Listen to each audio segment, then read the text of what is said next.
Halo Sobat Tekno, apa kabar kamu hari ini? Semoga kamu selalu sehat dan banyak rezeki. Yang saya pegang ini adalah Vivo V19, smartphone terbaru, flagship dari Vivo di tahun 2020 ini. Dan untuk harganya kamu bisa cek di deskripsi video, di situ ada informasi tentang penjualannya. Dan seperti biasa di video kali ini saya mau kasih tahu beberapa hal yang wajib kamu tahu mengenai Vivo V19 ini. Supaya kamu yang mau beli, jadi yakin mau beli atau mungkin nggak jadi. Dan hal pertama yang mesti kamu tahu sebelum beli Vivo V19 ini adalah apa aja sih isi kotak penjualannya ini? Ya, biar bisa kamu siapin mau beli aksesoris tambahan apa buat nanti dipasangin di Vivo V19 ini. Desain kotak dari Vivo V19 ini beneran simple tapi mewah sih. Dominan warna hitam dengan siluet Vivo V19 tampak dari depan. Dan di dalam kotak penjualannya yang kita dapetin adalah, saya keluarin semua dulu ya, biar lebih enak. Pertama ada kabel data atau kabel charger USB-C yang panjangnya standar. Kemudian ada buku panduan, kartu garansi, dan SIM card ejector yang diikat dalam satu bundle satu ikatan kayak gini. Berikutnya adalah soft case bening transparan yang cukup lembut, cukup tebal, tapi nggak terlalu tebal ya. Kemudian berikutnya nih, smartphone Vivo V19 yang akan kita bahas panjang nanti. Kemudian ada earphone dengan model on-ear yang keren banget sih modelnya. Dan terakhir adalah charger adapter yang fisiknya panjang dan berasa kokoh banget, dengan output maksimal 18 watt. Ya, jadi sebenarnya isi kotak penjualannya ini lumayan komplit ya. Nggak perlu jajan online lagi. Nggak perlu jajan aksesoris lagi. Nah, hal kedua yang mesti kamu tahu dari Vivo V19 ini adalah, ini smartphone seri V dari Vivo. Yang pasti desain dan build quality-nya juara. Cakep banget sob. Dan kita mulai dari bodi belakangnya. Bodi polikarbonatnya. Feel-nya mirip banget kaca. Dengan permukaan glossy dan warnanya keren banget. Yang saya pegang ini adalah warna crystal white ya. Ada juga sih warna Arctic Blue yang juga nggak kalah keren.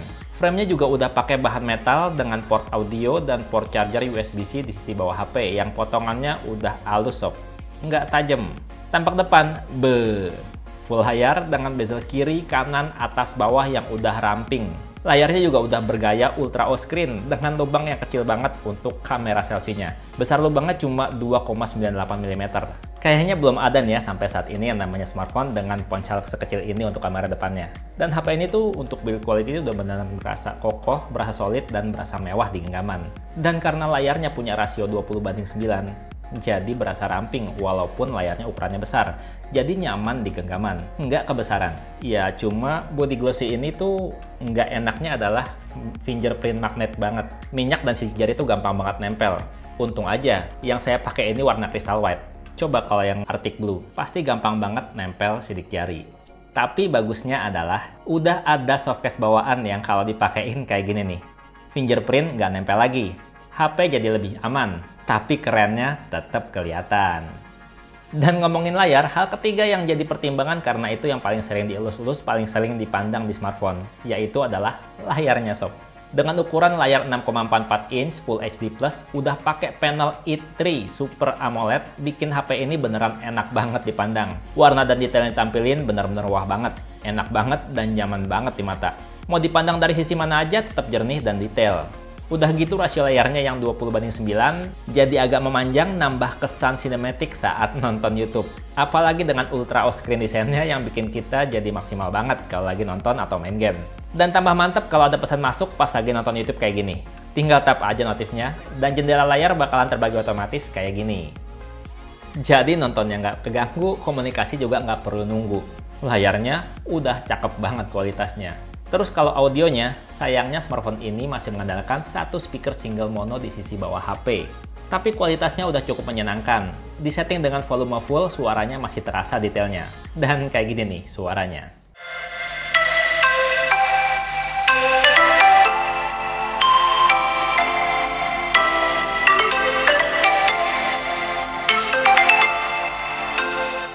Nah, ketahanan baterai itu adalah salah satu hal yang penting diulas untuk smartphone zaman now. Dan Vivo V19 ini udah dibekali kapasitas baterai yang cukup besar sob. Kapasitasnya udah 4500 mAh. Udah pakai prosesor ngebut api irit, terus layarnya juga i3 Super AMOLED, bikin HP ini bisa tahan selama lebih dari seharian. Hampir 2 hari malahan. Padahal saya udah pakai aplikasi tambahan buat live wallpaper di HP ini loh. Terus juga saya udah pakai buat main COD Mobile 3 jam dan main PUBG Mobile sejam. Awetnya masih segitu sob. Mantep nggak tuh? Dan untuk ngisi baterainya juga nggak pakai lama sob. karena udah pakai teknologi dual engine fast charging yang cuma butuh waktu sekitar 2 jam lebih untuk ngisi dari kritis sampai penuh 100%. Mantep kan? Baterainya awet, ngisinya juga nggak lelet. Dan gimana untuk sensor-sensornya? Udah cukup banget sob untuk memenuhi kebutuhan smartphone sehari-hari. Sensor gyroscope untuk virtual reality ada. Sensor magnetik untuk kompas juga ada. Sensor cahaya juga ada, jadi kita nggak perlu lagi ngatur-ngatur brightness secara manual. Ya, walaupun sayangnya sensor NFC masih belum ada, belum ready. Tapi sensor GPS-nya udah cakep, cepet, akurat, dan baterainya awet banget kalau dipakai buat jadi GPS penunjuk jalan. Sensor apa lagi yang belum dibahas ya? Oh iya, seperti seri V sebelumnya, smartphone ini pakai sensor sidik jari di layar sob. Udah pakai teknologi Screen Touch ID yang performanya cepet banget, udah kayak sensor sidik jari fisik. Sekali tap, langsung jari kebaca. Udah gitu, animasi baca jarinya juga bisa dipilih-pilih beberapa gaya. Mau yang keren ada, yang kalem juga ada. Dan kalau mau buka kunci pakai pengenalan wajah juga udah cepet banget. Nyaris nggak ada jeda. Pencet tombol power, langsung kunci kebuka seakan-akan nggak dikunci. Mantep ya. Dari tadi ngomong ini cepet, itu cepet. Kalau performa gimana? Cepet juga nggak? Sabar napa? Ini juga mau dibahas. Vivo V19 ini pakai prosesor Qualcomm Snapdragon 675 dan 8GB RAM. Kalau performa secara angka, kalau kata Antutu, dapatnya segini nih, lebih dari 230.000. Dan sepanjang saya pakai buat multitasking harian kayak browsing, chatting, sosial media, streaming, semuanya asik-asik aja. Padahal ya, aplikasi di latar udah banyak banget yang kebuka. Untuk kecepatan baca dan tulis di internal storage juga udah mantap banget. Waktu saya tes, kecepatan baca secara berurutan mencapai 391 Mbps. Kalau kecepatan nulisnya, secara berurutan juga 164 Mbps. Cepet banget tuh. Jadi kalau kamu ngerekam video 4K pakai HP ini, pasti nggak akan ada masalah. Pasti lancar-lancar aja. Nah, performa untuk daily performance dan multitasking udah kita bahas tadi. Udah lumayan enak nih HP. Udah aman lancar banget pokoknya. Dan kalau buat main game, juga enak sob. Pas dipakai buat main game juga asik banget karena kalau lagi buka aplikasi game, secara otomatis fitur multi turbo akan aktif. Jadi main gamenya pasti lebih lancar. Kalau HP ini diajak main game COD, udah bisa main dengan settingan maksimal di grafis very high. Dengan frame rate juga very high. Dan selama saya main sih bener-bener lancar ya. Beneran mulus, nyaris nggak ada frame drop pas lagi main kayak gini. Yang penting internetnya lancar. Soalnya grafis tinggi itu butuh internet yang stabil dan lancar.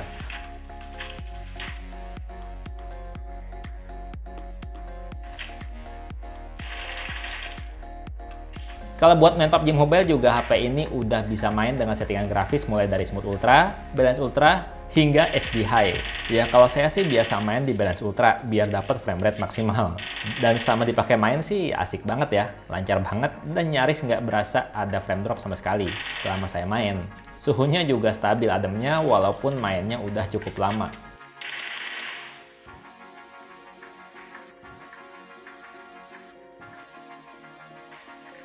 Dan Vivo V19 ini juga mengandalkan fitur kamera selfie-nya sob.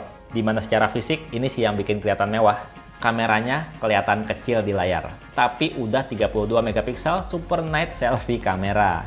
Hasil foto-foto kamera selfie-nya kalau di kondisi cahaya yang kurang masih jelas sob. Bahkan untuk detail lampu-lampu pada latar kelihatan dramatis dan keren. Ya walaupun kadang suka overexposure. Untuk foto selfie di cahaya cukup beneran bagus dengan tone warna yang natural, mirip sama aslinya.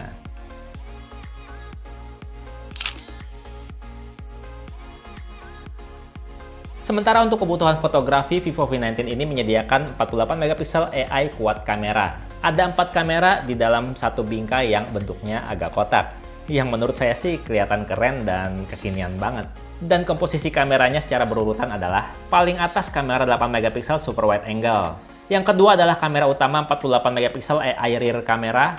Paling bawah adalah 2 megapiksel depth kamera. Dan yang paling kecil adalah 2 megapiksel super macro kamera. Dan sebelum kasih foto-fotonya, kamu mesti tahu dulu UI kameranya kayak gimana. Karena fitur kameranya ini banyak banget sob. Kalau di atas jendela bidik ada pengaturan lampu flash, pengaturan HDR, ada pengaturan filter dan portrait light effect yang bisa bikin background jadi hitam putih. Ada juga pengaturan rasio foto dan juga akses ke kamera setting. Pada jendela bidik ada angka 1x yang kalau ditap jadi 2x untuk zoom digital cepat 2 kali perbesaran. Di pojok kanan ada pengaturan lensa untuk pindah ke kamera super wide angle atau ke mode bokeh atau ke kamera makro. Sementara di bawah jendela bidik, ada mode-mode kamera yang bisa dipilih dengan cara geser kayak gini nih. Ada mode malam, ada mode potret, ada mode foto auto, ada mode video yang bisa merekam hingga resolusi 4K, dan more untuk menampilkan mode-mode kamera lainnya. Kayak mode kamera 48 megapiksel, mode panorama, mode live photo, mode slow-mo hingga 240 frame per second, ada mode time-lapse, ada mode pro dengan pengaturan yang juga udah komplit banget, ada mode AR sticker, mode Jovi Vision, dan mode dock yang fungsinya sebagai scanner. Banyak banget kan fitur-fitur kameranya? Nah, kalau hasil foto-foto dari kamera Vivo V19 ini juga udah ajib banget sob. Kamera super wide angle-nya bisa menangkap foto panorama dengan indah, dan minim distorsi lensa dengan dynamic range yang sangat baik. Detailnya juga udah bagus. Pokoknya cakep banget buat foto pemandangan. Kamera utamanya bisa nangkap momen dengan sangat baik dengan detail yang tinggi dan tone warna yang mendekati aslinya.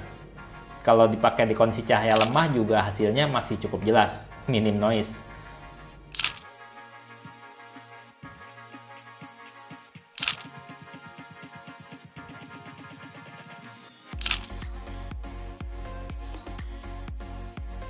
Sementara untuk mode potret, kamera belakangnya juga potongan blurnya udah rapi, nggak berlebihan dan cenderung kelihatan natural. Kalau untuk hasil night mode-nya kayak gini sob, padahal ini masih gelap ya, kondisinya jam 5 subuh. Langitnya udah kelihatan biru aja di foto.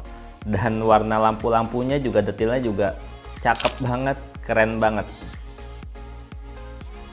Sementara untuk kamera makronya, hasilnya kayak gini sob. Kalau untuk hasil foto-fotonya, HP ini udah bagus.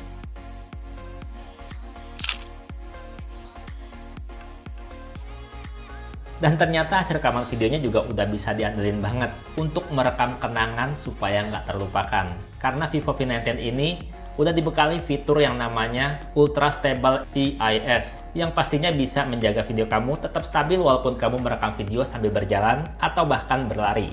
Nih, kamu lihat sendiri hasil rekaman video dari Vivo V19 ini. Cek aja sendiri. Ini adalah hasil rekaman video dari kamera depannya Vivo V19.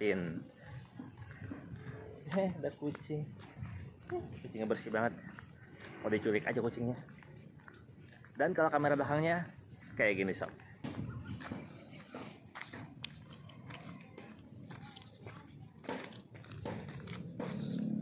Dan ini adalah rekaman video dari kamera belakangnya Vivo V19.